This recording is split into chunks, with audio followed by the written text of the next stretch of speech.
Welcome to Mukul Maurya World Vlog. Myself Kalyani Mahesh. As a part of Sita Rama stories, Ramayana, the epic journey, we are here to know now. Seventh story, Hanuman helps Rama. Rama and Lakshman left Panchavati in search of Sita. On the way, they met a cursed Rakshasa, Kaband, whose body parts had been interchanged so that his mouth was on his belly, his eyes on his chest. Rama and Lakshman freed him from the curse. Grateful, Kaband asked them what had brought them to those mountains. Rama told him about Ravana and the abduction of Sita. Hearing this, Kaband said to Rama, Ravana is extremely powerful and you will not be able to fight him alone. You need a powerful ally.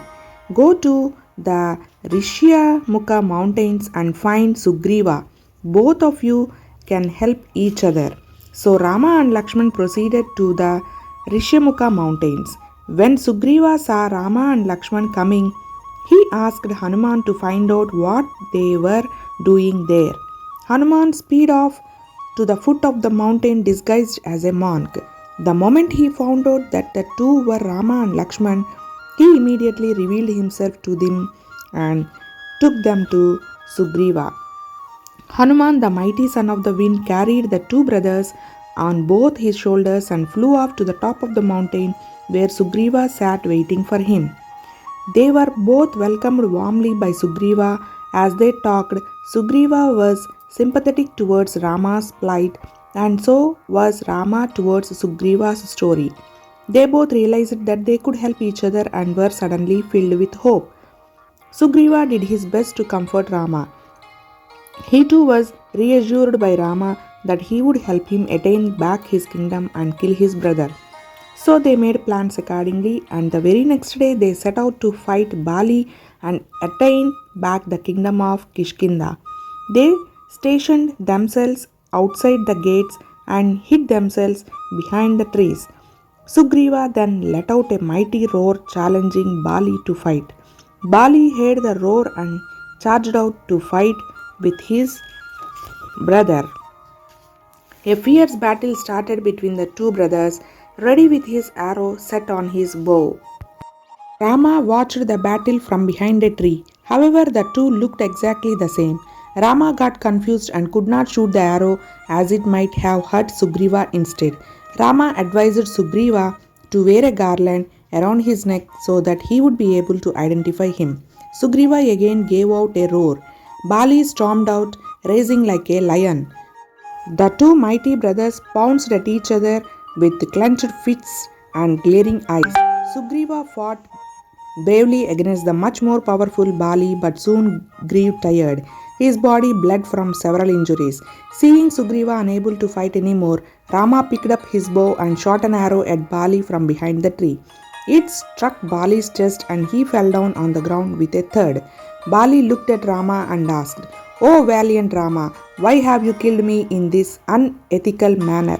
You took your own brother's wife as your own while he is still alive. That is unethical. You are not fit to be king," replied Rama. Realizing his mistakes, Bali pleaded for his brother's forgiveness and soon after he died. Sugriva was crowned the king of Kishkinda and immediately set to work, his first task being to help Rama find his queen. Sugriva had all the monkeys from all corners of the world to assemble before him. He sent them to find out Sita. Before Hanuman set out, he went to Rama for his blessings. Rama embraced Hanuman and took out his signet ring with the name Rama engraved on it, and he said, "Take this ring and give it to Sita when you met her. I have complete faith that you shall find my Sita, dear Hanuman." The monkeys searched for days but they could not find her. 1 month was about to end and they still had no news of Sita. Finally, they met an old vulture named Sampati who made use of his keen eyesight and told the monkeys that Sita was being held captive by Ravana in his kingdom, Lanka, which was located across the ocean. Now the monkeys were strong and brave, but none could leap across the mighty ocean. Suddenly one of the monkeys cried out, "O mighty son of the wind, you are the mightiest of us all. Expand yourself in size and leap across the vast ocean." Hanuman suddenly reminded of his powers, which he often forgot because of the curse on him when he was a child, expanded to an unimaginable size and set out to look for Sita. Seeing his noble act, the gods and all the other heavenly creatures rained flowers on him. The gods, although pleased with his dedication to Lord Rama, decided to further test his wisdom, so they called upon Surasa, the mother of serpents, to place an obstacle in his way. Surasa immediately took the form of a hideous monster and charged at Hanuman. I have been given a boon. No one can get past me. You have to enter my mouth. Should see. Hanuman did not have time to fight demons, so he was quick to outsmart her. He quickly shrank, swiftly flew into her mouth, and immediately flew back out. Even Surasa was surprised at his quick wit. She was indeed pleased with him. Turning into her original form, she blessed him and allowed him to continue on his journey. He flew and flew until he saw the golden city of Lanka from the clouds, and how splendid it was. Soon as he hovered over it at the center of the Ashoka garden, he saw a beautiful but sad looking woman. He immediately knew that it was Sita. The wicked Rakshasas were tormenting her with their vile words. He reduced himself in size and sat perched on a branch close to Sita. When night fell, the Rakshasas went to sleep. Hanuman started singing songs of Rama and his glory. Filled with hope, Sita understood that the singer was a messenger from Rama. So she immediately commanded the singer to come before her. At her command, Hanuman appeared before her and bowed. He then spoke to Sita. Mother Sita, I come here as a messenger from Lord Rama, who is terribly worried about you and your well-being. Sita was delighted to hear from Rama. When Hanuman handed her the signet ring that Rama had sent, her heart was filled with joy. Hanuman assured her, saying that Lord Rama and Lakshman will not rest till they have rescued you from the clutches of the wicked Ravana. Sita then pulled a jewel from her hair and gave it to Hanuman for her husband. Before leaving, Hanuman decided to destroy the city of Lanka. He expanded in size and began to uproot trees and pillars. He easily defeated the Rakshasas. When Ravana heard about this, he was furious. He ordered his son Aksha to go and bring the monkey to him. However, Aksha too was defeated and killed by Hanuman. Ravana understood the strength of this monkey, so he sent his son Indrajit, who was also very brave and powerful.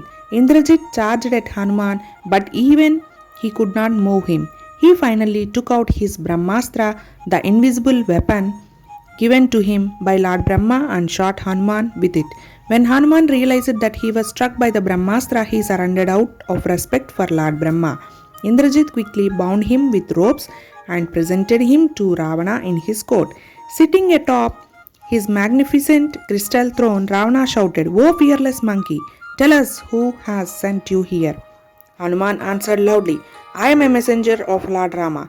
I have come to tell you to restore Mother Sita to him and ask for his forgiveness if you want to save yourself and your kingdom from Rama's anger."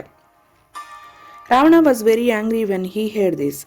He ordered Hanuman to be killed, but Vibhishana, Ravana's younger brother, cut in, saying that it is not ethical to kill the messenger. Ravana agreed and said, "I agree with you, Vibhishana, but he must be punished in some way. A monkey's tail is the most prized part of his body. Set his tail on fire and then let him go."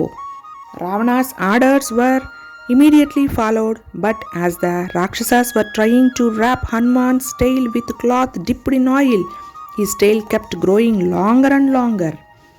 It became so long that there was hardly any rag left to be wrapped around his tail.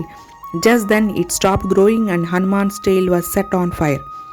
Everyone joined in the laughter, witnessing Hanuman's burning tail.